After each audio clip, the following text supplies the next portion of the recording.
इस तरह के 30 पुल बनाए गए हैं और इस पुल की क्षमता 5 टन के करीब है। में ही कम से कम 52 कुंटल वजन है। पुल 30 पुल बनाए गए हैं, तो लगभग 24 पुल यहाँ से लेके वहाँ तक है। यहाँ से वहाँ तक जाने के लिए तो है नहीं कुछ, तो इसलिए ये पुल बनाया। इस तरह के आपको डोम दिख रहा है ना, तो इसके ऊपर फिर गाटर लगाए गए हैं। जिस तरह से एक जहाज फ्लोट करता है उस तरह से पानी पे फ्लोट करते हैं। हमारी ड्यूटी है यहाँ पे जो श्रद्धालु नहाने आएंगे उनको हमें डूबने से बचाना। एक तरह से ये है, कोई डूब ना जाए, कोई बैरिकेडिंग के इधर पानी में ना चला जाए, हमारा काम ये है। नमस्ते, इन खबर इंडिया न्यूज देख रहे हैं। इस वक्त हम लोग संगम नगरी प्रयागराज के क्षेत्र में हैं। महाकुंभ का क्षेत्र है। अगर ये तस्वीरें आप पीछे की तरफ अगर तिवारी दिखाएं तो ये यहाँ पे पांटून पुल बनाए गए हैं, जिसको हिंदी भाषा में पीपा पुल भी कहा जाता है। थोड़ा आगे की तरफ तिवारी आएंगे और ये सारी चीजें दिखाएंगे, क्योंकि इसके बारे में आप लोगों को बताना जरूरी इसलिए हो जाता है क्योंकि ऐसे ही तमाम लगभग 30 पीपा पुल बनाए गए हैं, जिनकी वजह से जो कनेक्टिविटी है वो सफल हो पाती है। क्योंकि ये संगम का क्षेत्र होता है जहां पर नदियों का बहाव तेज होता है, उसके बाद से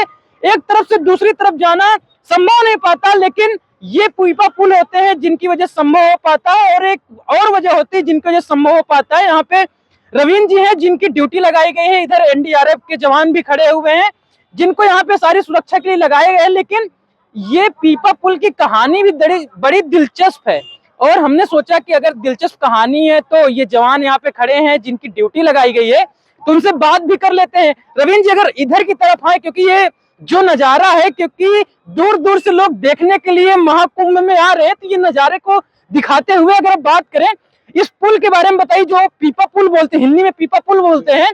पहले इसके बारे में, बनावट के बारे में बताइए, क्योंकि ये लेयर जो बनाई गई है काफी ऊंची लेयर दिख रही है, तो उसके बारे में कुछ बताएं आप।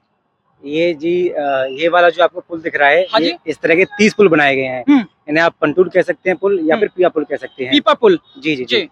तो ये जो आपको दिख रहे हैं ये डोम टाइप के, तो लगभग इसमें ही कम से कम 52 कुंटल वजन है और इस पुल की क्षमता 5 टन के करीब है। ये तो इस तरह के पुल 30 पुल बनाए गए हैं, तो लगभग 24 पुल यहाँ से लेके वहाँ तक है।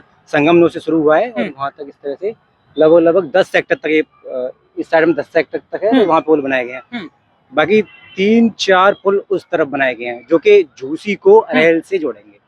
ये कहीं ना कहीं कनेक्टिविटी को थोड़ा आसान करता है, बहुत आसान करता है, क्योंकि सारे अखाड़े झूसी साइड में बनाए गए हैं।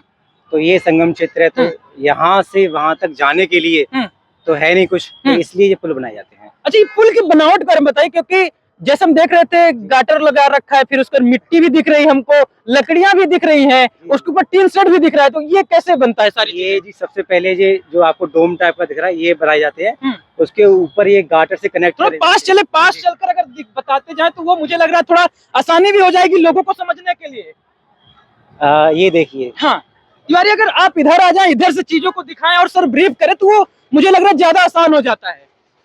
पहले तो हर पुल का अलग अलग ठेका दिया गया है। हाँ। हर पुल को बनाने वाले अलग अलग हैं। ठीक है, तो 30 पुल बनाए गए। तो ये जो जिस तरह के आपको डोम दिख रहा है ना, तो इसके ऊपर फिर गाटर लगाए गए हैं। इस तरह ये जो कनेक्ट करता है एक डोम को दूसरे से, हाँ, ये गाटर लगाए गए हैं।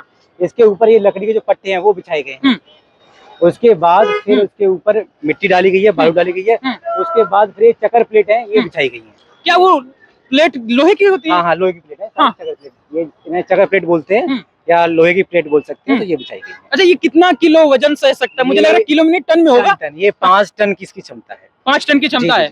अच्छा, लोगों को एक मन में संशय होता होगा, क्योंकि ये गोलाकार नुमा दिखता है, कहीं ना कहीं लोगों को लगता होगा अंदर कुछ भरा होगा। नहीं, ये पूरी तरह खाली है। ये खाली है। इसमें कहीं ना कहीं हवा भरी रहती है, उसकी वजह से जैसे नाव एक प्रकार से बड़ी नावें होती है, वैसा ही होता है। जिस तरह से एक जहाज फ्लोट करता है उस तरह से पानी पे फ्लोट करते हैं। जैसे एक जहाज होता है ना जो पानी पे फ्लोट करता है, उस तरह से पानी के ऊपर फ्लोट करते हैं। ये पानी के अंदर डूबते नहीं है। ये अच्छा, इसमें आप जैसे बता रहे थे, कैमरा जवाब था कि ऐसे ही 30 पुल बनाए गए हैं, लेकिन कुछ रिजर्व भी रखे गए हैं। हाँ, लगभग 3-4 पुल रिजर्व रखे गए हैं। अगर कोई पुल कोई कोलैप्स होता है तो उसकी जगह पे दूसरा पुल इमरजेंसी के लिए, इमरजेंसी के लिए, या वीआईपी मूवमेंट होता है। हाँ, वीआईपी के लिए या पेस वाइज जो निकलती है उसके लिए हमने 1-2 पुल रखे हुए हैं। तो ये वीआईपी के लिए रखा गया है मूवमेंट के लिए। जैसे आप ये बगल वाला तिवारी की पीछे की तरफ दिखाएंगे तो ये एक पीपा पुल है जिसको रिजर्व रखा गया है, क्योंकि वीआईपी मूवमेंट भी हो सकता है और कोई इमरजेंसी हो सकती है, तो उसके लिए रखा गया है। लेकिन रवीन जी एक बात ये बताइए, यहाँ पे 2 लोगों को ड्यूटी के लिए लगाया गया था, आपके थोड़ा साथी उधर चले गए, लेकिन आप यहाँ पे हैं, तो ये यहाँ पे आप लोग की ड्यूटी किस लिए, क्या इन्हीं सब चीजों को देखभाल के लिए लगाया गया है, और कैसे, क्या उस साइड भी होंगे ऐसे आपके अधिकारी? ये जो पुल हैं, इन पे एक हर पुल पे एक सब इंस्पेक्टर नियुक्त करा गया है। हाँ। और उनके साथ कुछ सिपाही लगाए गए हैं। ठीक है। तो ये इनका अलग है। बाकी ये जो हमारा है, ये हमारा अलग ड्यूटी है। जहाँ पे ये हमारी ड्यूटी है, यहाँ पे जो श्रद्धालु नहाने आएंगे, हाँ। उनको हमें डूबने से बचाना। एक तरह से ये है, कोई डूब ना जाए, कोई बैरिकेडिंग के इधर पानी में ना चला जाए, हमारा काम ये है। लेकिन सेफ्टी जैकेट तो आपके पास भी नहीं है? सेफ्टी जैकेट एक्चुअली में मेरी तो ड्यूटी चेक करने की है। हाँ। तो मैं हर पॉइंट पे ड्यूटी चेक कर रहा हूँ। हाँ। जो हमारे जवान यहाँ पे हैं, वो लैब जैकेट पहन के रहते हैं। अभी एक्चुअली में अभी काम चल रहा है, घाट अभी प्रॉपर बने नहीं है। तो यहाँ पे हमारी नाव डाली जाएंगी, साथ में एनडीआरएफ की नाव डाली जाएंगी। या हर घाट, ये जैसे हर पीपा पुल के बीच जो स्पेस है, यहाँ पे लोग स्नान करेंगे, तो हर जगह लगाए जाएंगे? हाँ जी, हाँ जी। हर घाट पे 2-2 नाव, 3-3 नाव डाली जाएंगी। तो साथ में एनडीआरएफ और साथ में जल पुलिस वो रहेंगी। सारे जवान हमारे लैब जैकेट पहन के रहते हैं। अच्छा, एक जानकारी अगर और दे आपके पास हो तो, अभी तो नॉर्मल से चल रहा है, लोग फिर भी आ रहे हैं, लेकिन 13 और 14 के जो बताया जा रहा है अनुमानित भीड़ 7 से 8 करोड़ लोग की भीड़ होने वाली, मुझे लग रहा है कि यहाँ पे खड़े होने की जगह भी नहीं होगी। तो उस समय की क्या तैयारी, कितने जवान यहाँ पे लगाए जाएंगे?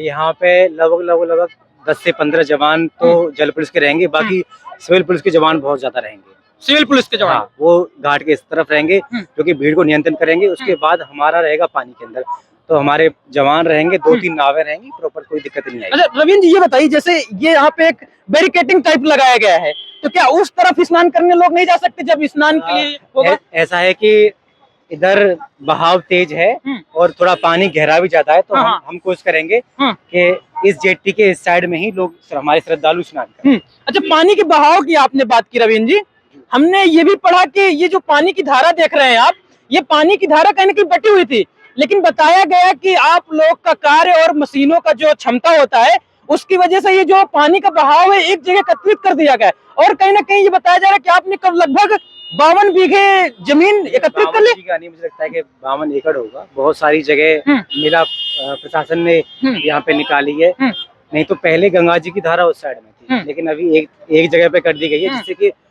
श्रद्धालुओं को स्नान करने में आसानी और पानी मिल सके। और उसके वजह से कहीं जगह भी तमाम निकल आई है। हाँ, क्योंकि इस बार लगभग 45 करोड़ श्रद्धालुओं को आने की संभावना है, तो इसलिए जगह भी चाहिए थी।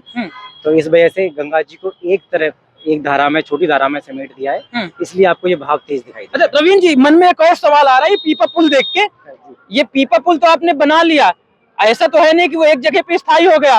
लोगों के मन में संशय भी हो, क्योंकि ये रस्सियां भी हम लोग को दिख रही हैं, तो क्या इन रस्सियों की थोड़ा कहानियां बताइए कि किस लिए लगाई गई हैं? ये पंटून जो पुल है, इसको रोकने के लिए रस्सियां लगाई गई हैं। जो आपको सामने लकड़ी दिखाई दे रही है, हाँ, देखो वो सामने, अगर तिवारी अगर आगे की तरफ दिखाएं आप लोग, वो सामने लकड़ी दिखाई दे रही है। हाँ। इस तरह के एंगल टाइप के बहुत सारे वो भारी भरकम होते हैं, फ्रेम टाइप का बना के उसके अंदर बोरे भरकर सीमेंट के, बालू के, तो वो भर के डाले गए हैं और उनमें आपस में ये सारी रस्सियां बांधी गई हैं, जिससे कि पुल अपनी जगह पे बने रहे। वो कहीं ना कहीं मुझे लग रहा है बालू और पानी का बहाव होता है, तो कहीं ना कहीं नीचे दब भी जाते हैं। वो नीचे दब जाती हैं, तो ये पुल अपनी जगह पे बने रहते हैं इस तरह से। तो ये रुके हुए हैं सारे पुल, कहीं नहीं जाएंगे, बहुत मजबूत है ये। तो चलिए, रवीन्द्र जी थी जो सारी चीजें ब्रीफ कर रहे थे, कुछ बातें मैं बता देता हूँ, क्योंकि इस बार जो महाकुंभ होने वाला है उसकी वजह से लगभग 30 पीपा पुल बनाए गए हैं, क्योंकि इसके पहले नॉर्मल से कुंभ होता था, उसकी वजह से ज्यादा पीपा पुल की जरूरत नहीं पड़ती थी, लेकिन इस बार कई पीपा पुल बनाए गए, जिसके बाद से ये पीपा होते जिसको सर डोम भी बोल रहे थे, उन डोमों को बनाने की जरूरत पड़ी, जिसके बाद से बताया गया कि कम से कम हजारों की संख्या में ये डोम बनाए गए। उसके बाद से सवाल ये उठता है कि जब ये पूरा प्रकरण खत्म हो जाता है, जब ये महाकुंभ खत्म हो जाएगा, तो इन पुलों का होगा क्या? तो इसके लिए बताया गया कि तमाम यहाँ पे जो परेड ग्राउंड है, सराय नायत का कहीं पे जगह जो लिया गया है मेला प्रशासन की तरफ से, वहां रखा जाएगा। और ये जो डोम होते हैं, उनका काम ये भी होता है कि जो सांसद विधायक होते हैं, जहां पर अस्थायी रूप से पुलों की जरूरत होती है, तो उनकी जरूरतों को पूरा करने के लिए भी उनके जिलों में, उनके क्षेत्रों में इन पीपा पुल को दिया जाता है, जिससे ये उन लोग को आसानी हो जाती है। तो हमें लगा महाकुंभ के क्षेत्र में है, मेला के क्षेत्र में है, और ये पुल जो होते हैं, पीपा पुल भी होते हैं, वो भी चर्चा का विषय होते हैं, तो उनके बारे में आप लोग को बताया जाए। जिसके बाद हमारे साथ रवीन्द्र जी थे, जो कि सारी जानकारी दे रहे थे, और उनकी यहाँ पर ड्यूटी लगी थी। और तमाम वीडियो के लिए इन खबर के साथ बने रहिए। धन्यवाद।